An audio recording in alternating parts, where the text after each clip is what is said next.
Around Dodge City and in the territory on west, there's just one way to handle the killers and the spoilers, and that's with a U.S. Marshal and the smell of Gunsmoke.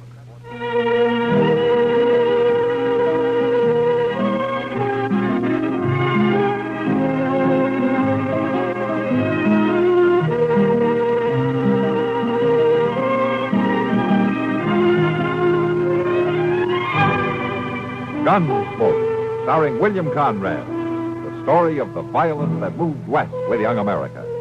And the story of a man who moved with it. I'm that man. Matt Dillon, United States Marshal. The first man they look for and the last they want to meet. It's a chancy job, and it makes a man watchful and a little lonely.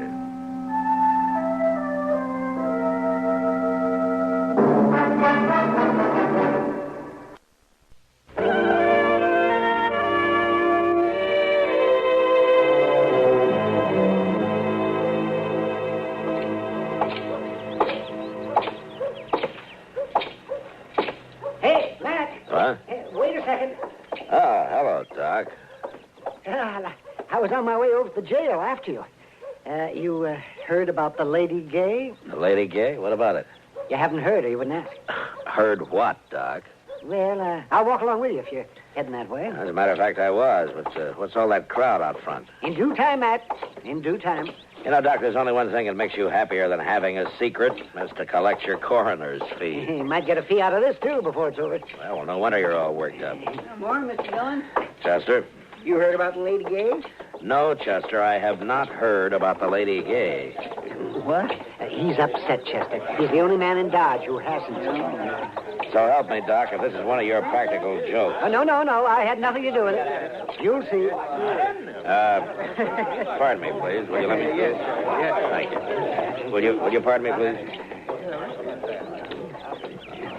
Well, Mr. Dillon? What do you think of it, Matt? Aside from the misspelled words. The Lady Gay Saloon will open up at 8 o'clock tonight with new management and new policy. Everybody welcome. Signed, the new manager, Mamie.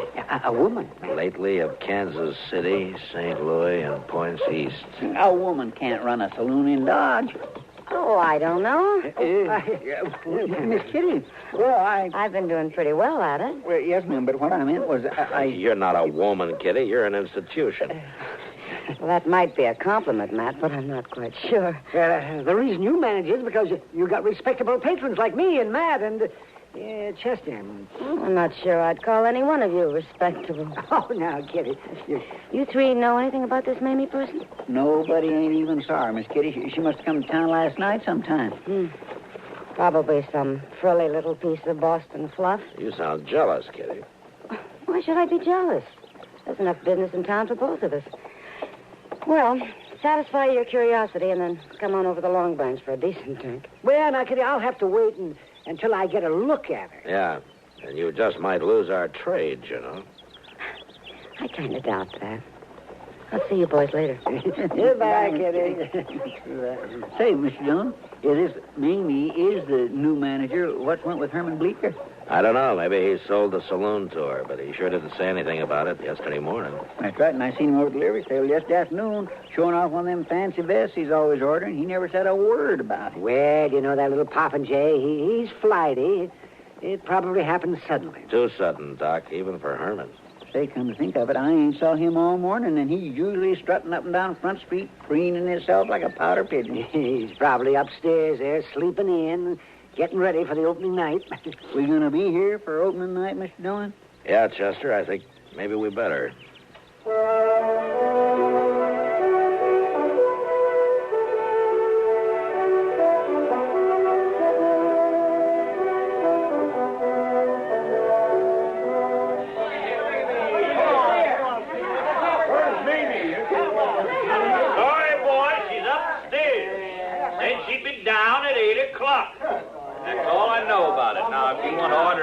Let's hear it. If you don't, shut up. The boys are getting kind of rambunctious, Mr. Dillon. Yeah. I was talking to the bartender earlier, Matt, asking what she looks like. And he said if he told me, I wouldn't believe it. The fella I'd like to talk to is Herman Bleecker. Howdy, strangers. Yeah. Welcome to the Lady Gay. I'm Mamie, the new owner. Holy jumping Jehoshaphat. 190 pounds if she weighs an ounce. Oh, that bartender was right. I wouldn't have believed it. Boys, looks like we're going to be doing business together. So let's get things straight right in the beginning. Now, in the first place, the minute you stick your foot inside that door, you're on my stomping ground. I'm the boss of the shebang, and don't ever forget it.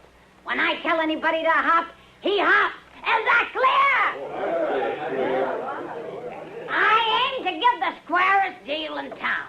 All the liquor here is going to be aged over 30 days, and the dancing girls aged under 30 years. Who cares how the dancing girls? The liquor's straight. The girls are graceful. There's only 4 aces in every deck, and the cards only read from the front side. I never see none of that. You'll get a fair shake for your money, but there ain't gonna be no fandango. Well, friend, I know. And another thing, I know it happened. mister, I'm talking. So now, you old battle axe. Excuse me, boys. See. He paid for his drink, Finnegan? Yes, ma'am. All right, you all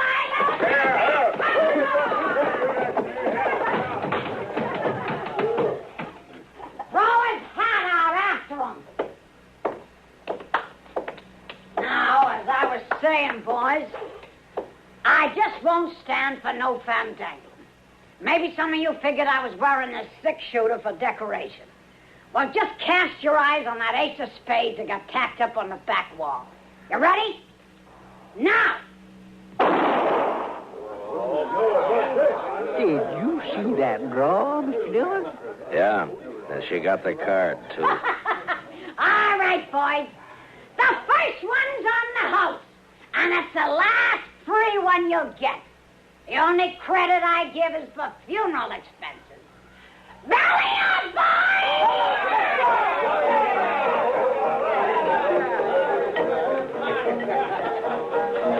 Well, Mr. Dillon? I'll be right back, Chester. I want to have a talk with her.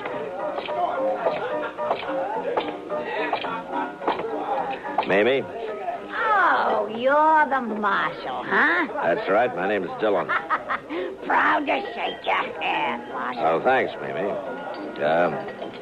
Welcome to Dodge. Mighty decent of you to express the sentiment, Marshal. I reckon you won't get much business around the Lady Gay. I'll take care of any trouble that starts. That'll be quite a change. The boys used to push Bleecker around every now and then. Ah, that runty little prairie dog. I didn't know that he was planning to sell. He must have made his mind up in a hurry, huh? Yeah, I made him an offer and he took it. Just like that. Uh-huh. Found himself some new living quarters, I suppose. Oh, yeah, he moved out last night. I see. There were a couple of things I wanted to talk to him about. Well, now, I'm afraid he left town, Marshal. I think he said something about taking the train to St. Louis. Oh. Oh, that's too bad. I'd like to have seen him. Well, I'll probably be dropping in now and then, Miss Mamie. Sure. Anytime, Marshal. Did you find out anything, Mr. Dillon? Let's get out of here, Chester. You coming, Doc? Sure.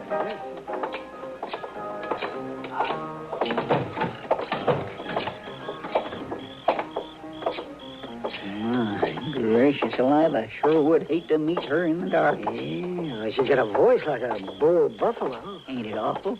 Just itches your ears something fierce. Doesn't it? What'd she say about Herman? She says she thinks he left town. Chester, I want you to check all the rooming houses and the hotels along Front Street. I'm going to the railroad station and the stage lines, and I'll meet you back at the office, huh? All right, sir. And, Doc, I think Herman keeps a horse over at the livery stable. Would you look into that for me? Oh, sure, I'm happy. You know, Mr. Dillon, she's an awful straight shot. Yeah, Chester. I know.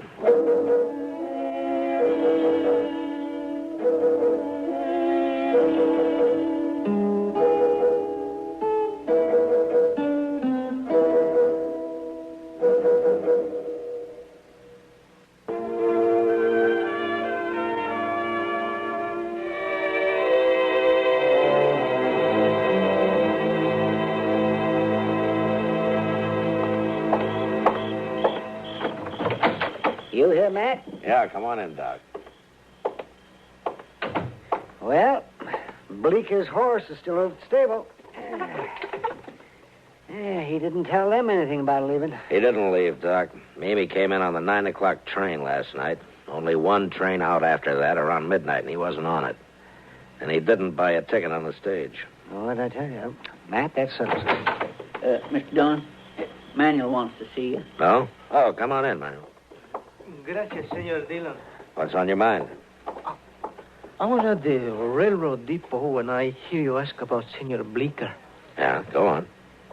Senor, last night I see something which is strange. Oh? I come home very late. 1 hour or 2 hours before dawn. I was visit a friend, you understand? Yeah, I understand. I walk home in much hurry, you know. It's very dark, senor. Well, all at once I see this lantern in the arroyo behind the Lady Cantina. Lantern? I'm thinking to myself, what is this, huh? So I wait, and this lantern keeps coming toward me. And when it's close, this woman who I have never seen no one like her, this Mamie, what a scare. What was she doing in the arroyo? Quien sabe, but she carries something in her hand. Well, what was it? A shovel, senor.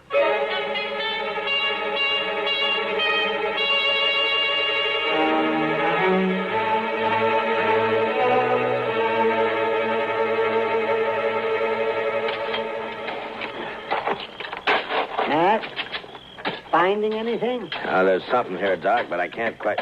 Chester, hold the lantern over here, huh? Yes, sir. Found something here, but I can just get it loose. Lantern all right? Can you see it? Yeah, that's fine, Chester. Yeah, here, I got it. Yeah, it's a boot. Here's another one. Oh, yes. And all that fancy stitching. Matt, those are his.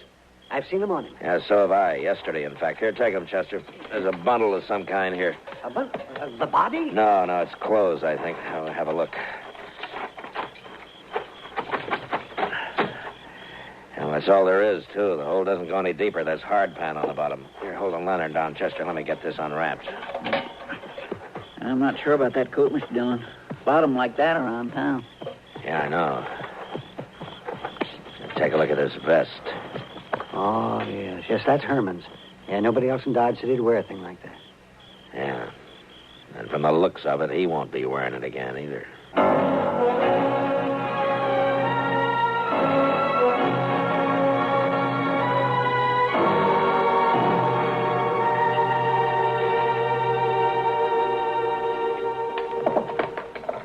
How you coming, Doc? Now, don't rush me, man. I haven't made one of these blood tests in years. If you ask me, I don't see any use of making one now.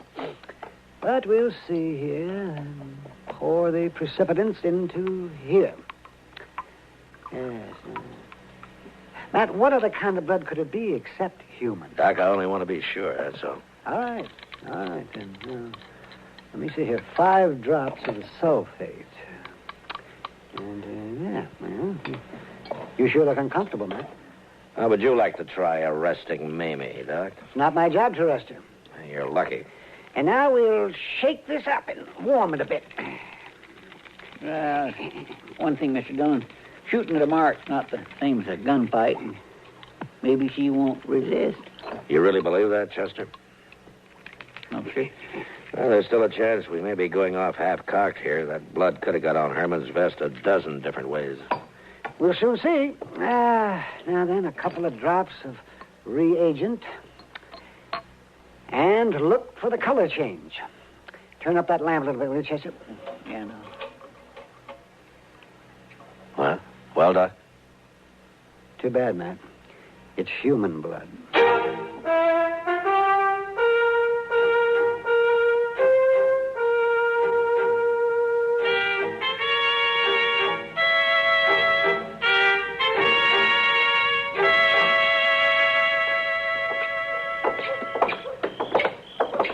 Matt, I thought we were going to a to Lady Gay and talk to Mamie. Yeah, so do I. She'll keep. She's not going anywhere. It looks cut and dried to me, Matt.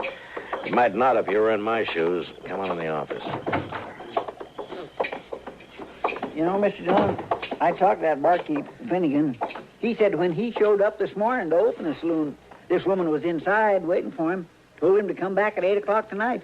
She never seen no sign of Herman Bleeker. Well, there's another nail in your coffin, Matt. You know, Doc, I ought to deputize you and take you along to help me. I will not lift a hand in anger against a woman. I just keep thinking that we could still be wrong. Especially that woman. Suppose Herman hurt himself some way. How? And he wanted to get away by himself and recuperate. Where? And suppose he didn't want anybody to know about it. Why? So he decided to stay with some friend. Who? And maybe... Oh, all right. But it could have been something like that. Well, even if something had happened to him, Mamie may have not had anything to do with it. But then how come she's running the Lady Gay, calling herself the new owner? Oh, okay, Doc, you're probably right. Come on, Chester, let's get it over with.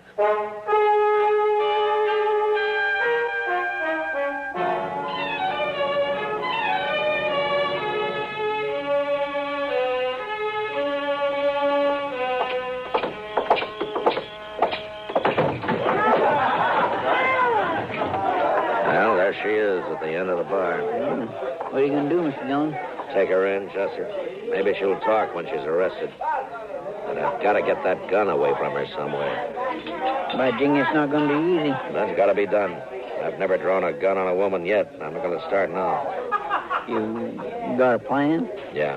Come on. Yes, sir.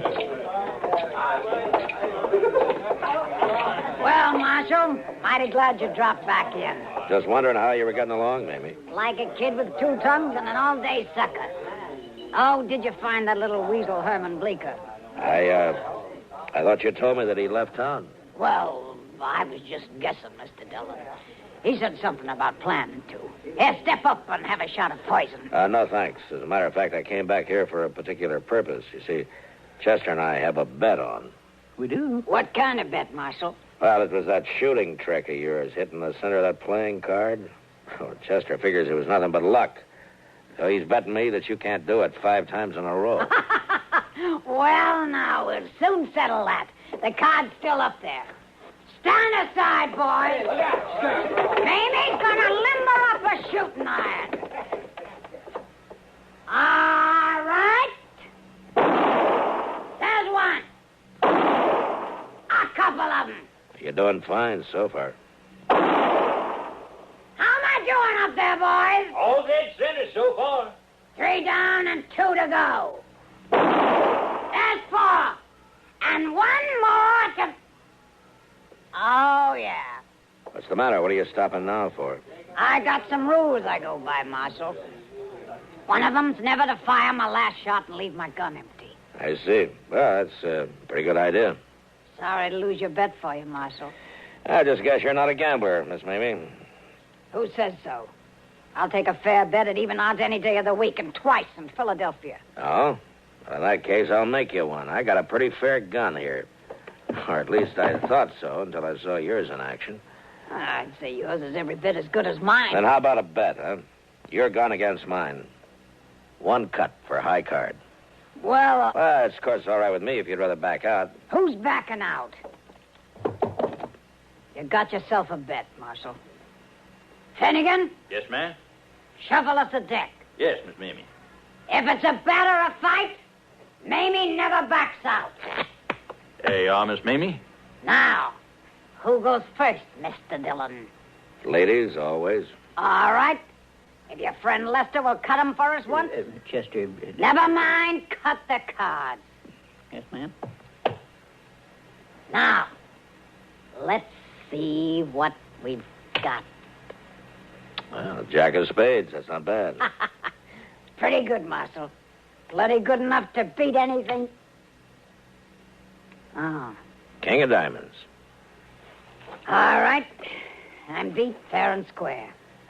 You won yourself a gun. Thanks. Here, Chester, will you take it? Now the handcuffs. Hey, what's it? Mamie, you're under arrest. Well, of all the sidewinding, double-crossing, backhanded... Mamie, you're bull, going to stay fastened to me until I get you in a cell, so you might as well make the best of it. Why, you And as know far as what- that's concerned, you'll be safer in jail than out of it once word gets around. People here in Dodge thought a lot of Herman Bleecker. Oh, that little sawed-off groundhog. That's no excuse for killing him in cold blood. What? You heard him, Mamie. You killed me. Bleecker. Oh, my, this is the biggest night of my whole life, to hear somebody finally shut Mamie up and make her like it. What's this all about, Herman? Well, I'll tell you what it's all about. This little grubworm ran out on me in Cincinnati 3 years ago. I've been hunting him ever since. And last night I found him. I whaled the living daylights out of him. Yeah, he looks it. But why did you bury his clothes?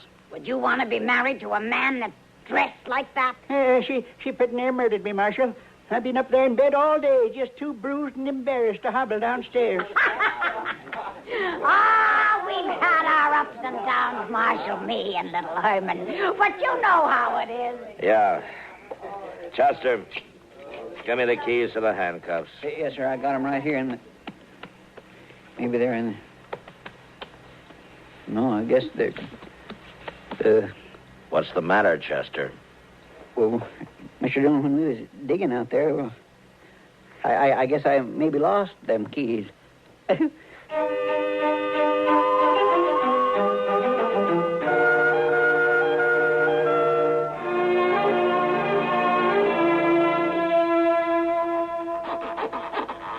Chester, can't you file that thing any faster? Now, you might just as well relax, Mr. Dillon. Took me nearly an hour to get the other one off on Miss Mamie's wrist. All right, but hurry it up. Mamie sent this bottle of whiskey to make the waiting a little easier. Oh, fine. Chester, let that go for a minute. And open up the bottle, huh? Oh, yes, sir. Can you imagine it, Doc?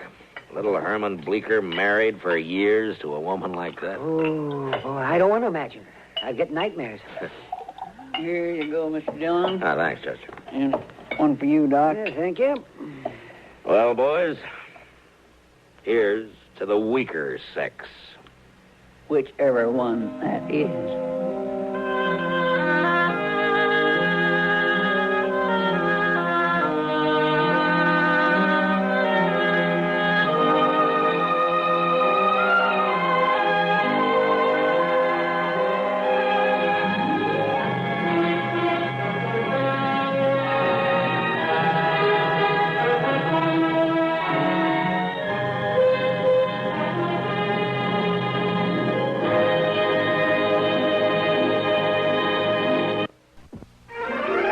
Gunsmoke.